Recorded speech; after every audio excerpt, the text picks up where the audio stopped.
ಗೌರವಾನ್ವಿತ ರಾಜ್ಯಪಾಲರನ್ನ ಭೇಟಿ ಮಾಡಿದ್ರಿ. ಇಡೀ ದೇಶದಲ್ಲೇ ಗಾರ್ಬೇಜ್ ಸ್ಕ್ಯಾಮ್ 36,000 ಕೋಟಿ ಹಗರಣ ಇಡೀ ದೇಶದಲ್ಲೇ ಮೊದಲ ಬಾರಿಗೆ ನಡೀತಾ ಇರುವಂತ ಗಾರ್ಬೇಜ್. ರಾಹುಲ್ ಗಾಂಧಿ ಅವರು ಹೇಳಿದ್ರು, ಇದರ್ಸೆ ಆಲೂ ಡಾಲೋ ಸೋನಾ ನಿಕಾಲೋ. ರಾಹುಲ್ ಗಾಂಧಿ ಇದರ್ಸೆ ಆಲೂ ಡಾಲೋ ಉದರ್ಸೆ ಸೋನಾ ನಿಕಾಲೋ ಅಂತ. ಕರ್ನಾಟಕದಲ್ಲಿ ಕಾಂಗ್ರೆಸ್ ಗವರ್ಮೆಂಟ್ ಡಿಕೆ ಶಿವಕುಮಾರ್ ಸಿದ್ದರಾಮಯ್ಯ ಇದರ್ಸೆ ಗಾರ್ಬೇಜ್ ಡಾಲೋ ಸೋನಾ ನಿಕಾಲೋ, ಇದರ್ಸೆ ಗಾರ್ಬೇಜ್ ಡಾಲೋ ಉದರ್ಸೆ ಸೋನಾ ನಿಕಾಲೋ. ಅವರ ಲೀಡರ್ ಏನ್ ಹೇಳಿದ್ರು ಅದನ್ನ ಫಾಲೋ ಮಾಡ್ತಾ ಇದ್ದಾರೆ.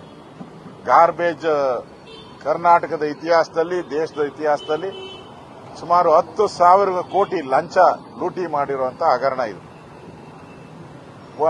ನನಗನ್ಸ್ತತೆ 430% ಹೆಚ್ಚು ಕಮಿಷನ್ ಜಾಸ್ತಿ ಆಗಿರತಕ್ಕಂಥದ್ದು. ಅಂದ್ರೆ ಕರ್ನಾಟಕದ ಪ್ರತಿಯೊಬ್ಬ, ಬೆಂಗಳೂರಿನ ಪ್ರತಿಯೊಬ್ಬ ನಾಗರಿಕನ ಮೇಲೆ ಮತ್ತೆ ಹೊರೆ ಏರುವಂಥದ್ದು. ಇದೇನಾನ ಬಂದ್ಬಿಟ್ರೆ ಇಡೀ ಬೆಂಗಳೂರು ಜನ ತತ್ತರ ಆಗೋಗ್ತಾರೆ. ಈಗಾಗಲೇ ತೆರಿಗೆಗಳ ಹೊರೆಯಿಂದ ಬೆಂಗಳೂರು ಜನ ತೊಂದರೆ ಅನುಭವಿಸ್ತಾ ಇದ್ದಾರೆ. ಮನೆ ತೆರಿಗೆ ಇರಬಹುದು, ಹಾಲು, ಆಲ್ಕೋಹಾಲ್ ಎಲ್ಲ ತೆರಿಗೆ.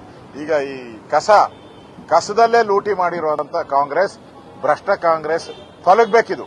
ಈ ಸರ್ಕಾರನೇ ವಜಾ ಮಾಡಬೇಕು ಅಂತ ಗವರ್ನರ್ಗೆ ನಾವು ಹೇಳಿದ್ದೀವಿ. ಈ ಸರ್ಕಾರನೇ, ಇದೊಂದು ದೊಡ್ಡ ಸ್ಕ್ಯಾಂಡಲ್ ಇದು.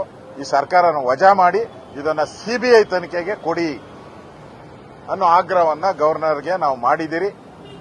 ಇಂಥ ಒಂದು ಭ್ರಷ್ಟಾಚಾರ ಕರ್ನಾಟಕದ ಇತಿಹಾಸದಲ್ಲಿ ಯಾವತ್ತೂ ನಡೆದಿರಲಿಲ್ಲ.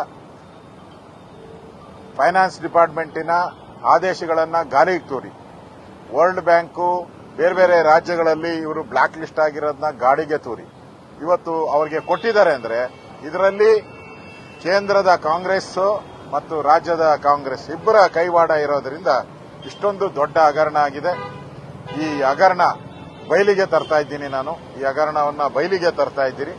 ಇದನ್ನ ಯಾವುದೇ ಕಾರಣಕ್ಕೂ ಮುಚ್ಚಾಕಕ್ಕೆ ಬಿಡಲ್ಲ. ಈ ಟೆಂಡರ್ ರದ್ದಾಗಬೇಕು. ಯಾರ್ಯಾರು ಅಧಿಕಾರಿಗಳು ತಪ್ಪು ಮಾಡಿದ್ದಾರೆ ಅವ್ರ ಮೇಲೆ ಕಠಿಣ ಕ್ರಮ ಆಗಬೇಕು. ಅವ್ರನ್ನ ಜೈಲಿಗೆ ಕಳಿಸಬೇಕು. ಆ ಆಗ್ರಹವನ್ನ ಮಾಡ್ತಾ ಇದ್ದೀನಿ.